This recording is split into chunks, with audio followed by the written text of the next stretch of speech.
Praise the Lord dear family. मेरे साथ आप पढ़ें पहला थिस्सलुनीकियों 3 अध्याय और उसका 10 वचन। लिखा है, हम रात दिन बहुत ही प्रार्थना करते रहते हैं कि तुम्हारा मुंह देखें। आइए प्रार्थना करें। होली स्पिरिट, आप हमारे बीच में आए।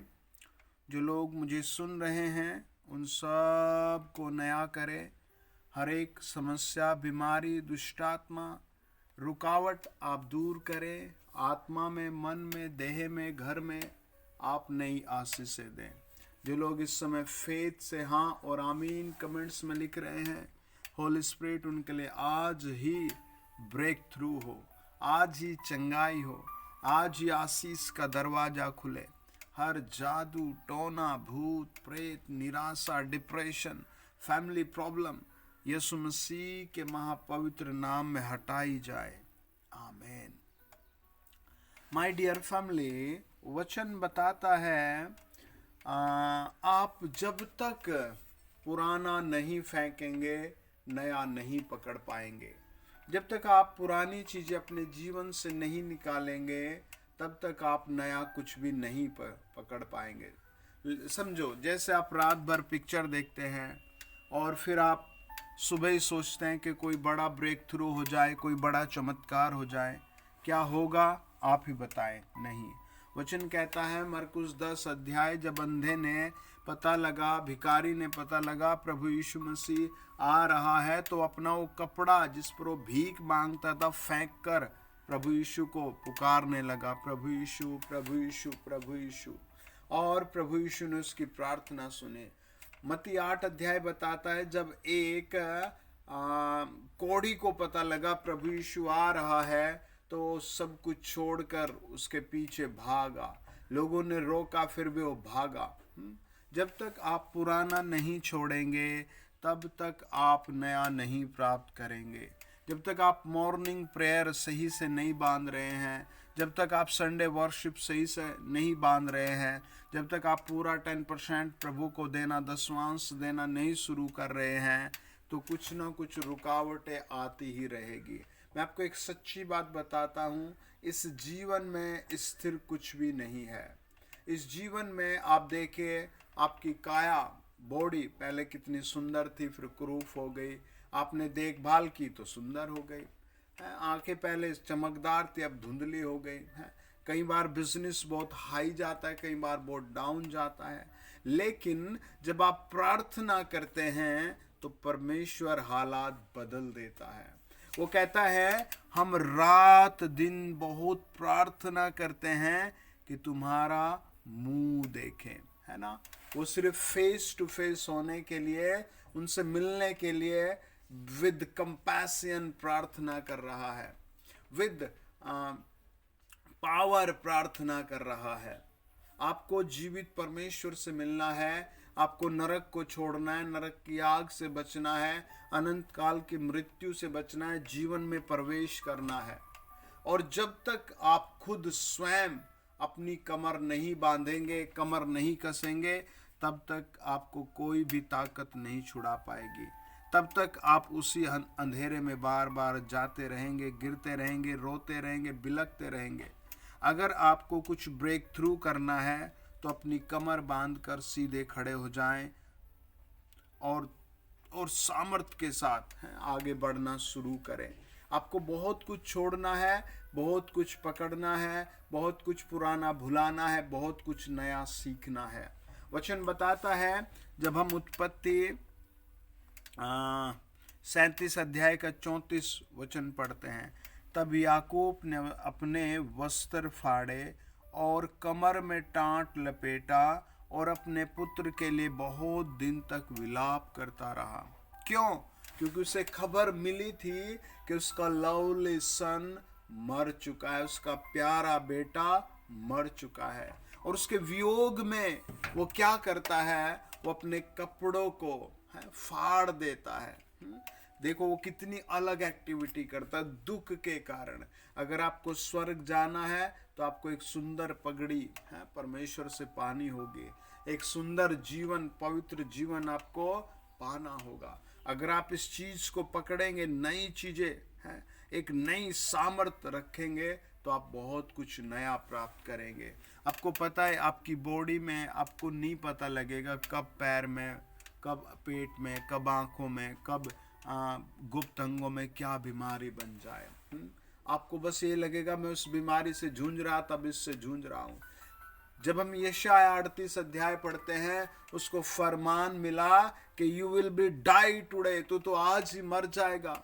वो दीवार की ओर मुंह करता और कहता है, हे परमेश्वर, मैंने नियमित रूप से तेरी आज्ञाएं मानी है, मुझ पर दया कर। परमेश्वर ने कहा, जा और उसे कह दे 15 साल उसे फिर से मिलते हैं। जब आप नियमित रूप से परमेश्वर के साथ जुड़ते हैं, तो दुख के दिन भी सुख में बदल जाते हैं। निर्गमन 12 अध्याय 11 वचन कहता है, 10 और 11 कहता है, उसमें से कुछ सवेरे तक न रहने देना, और यदि कुछ सवेरे तक रह भी जाए तो उसे आग में जला देना।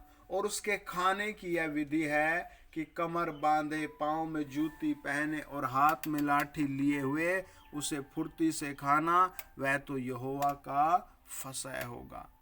है ना, कितनी अलग एक्टिविटी है। कहता है सवेरे तक कुछ ना रख छोड़ना। आप अगर अभी भी बहुत सारी गंदी एक्टिविटी, गंदी सोच और गंदी ऐसी चीज़ों से घिर गए हैं, तो आप अपने आप को ब्रेक थ्रू में लाइए, अपने आप को एक नई रोशनी में लाइए, पैटर्न बनाइए। मुझे 3 बजे प्रार्थना करनी है, मुझे 7 बजे प्रार्थना करनी है, मुझे परमेश्वर में ये करना है। हालेलुया। आपको परमेश्वर आज ही मिरेकल दिखाएगा, आज ही परमेश्वर आपको ग्रोथ करेगा। वचन बताता है कितने लोग आज निराश हैं, एक अच्छी जॉब लगने के बाद भी खुशी नहीं है, एक अच्छी वाइफ पाने के बाद भी लोग संतुष्ट नहीं है, एक अच्छा घर बनने के बाद भी लोग शांति का जीवन नहीं जी रहे। क्यों? क्योंकि उनकी जिंदगी में पुराना पुराना पुराना बढ़ता जा रहा है, नया कुछ भी नहीं ले रहे वो है। नई चीजें आने के बाद भी वो परमेश्वर के लिए थैंक्सफुल नहीं है, धन्यवादी नहीं है। वचन बताता है, जब हम व्यवस्था विवरण 33 अध्याय 11 वचन पढ़ते हैं, उसके विरोधियों और बैरियों की कमर पर ऐसा मार कि वे फिर न उठ सके। वो कमर पर ही क्यों मारने को कहता है? पैरों पर भी तो कह सकता है। वो कह सकता है उसके हाथ पर मार, लेकिन कमर उसका जॉइंट है, मिडिल पॉइंट है।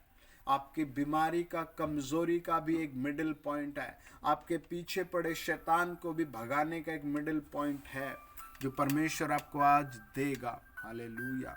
जो परमेश्वर आज आपके घर को देगा, जो परमेश्वर आज आपके परिवार को देगा। आज परमेश्वर आपको कुछ देगा, परमेश्वर आपको आज छुटकारा देगा, परमेश्वर आज आपको एक नई जिंदगी देगा।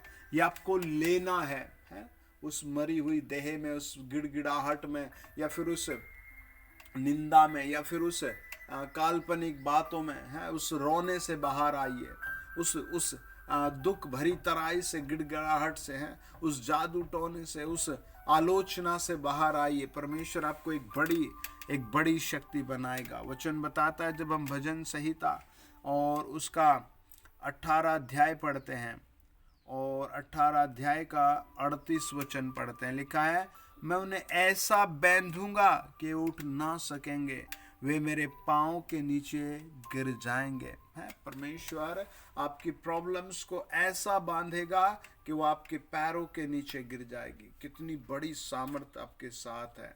आपको इसे बटोर लेना है, पकड़ लेना है। कमेंट्स में लिखो, मेरी विक्टोरी के दिन शुरू हो रहे हैं, मेरी विक्टोरी के दिन शुरू हो रहे हैं, मेरी विजय के दिन शुरू हो रहे हैं।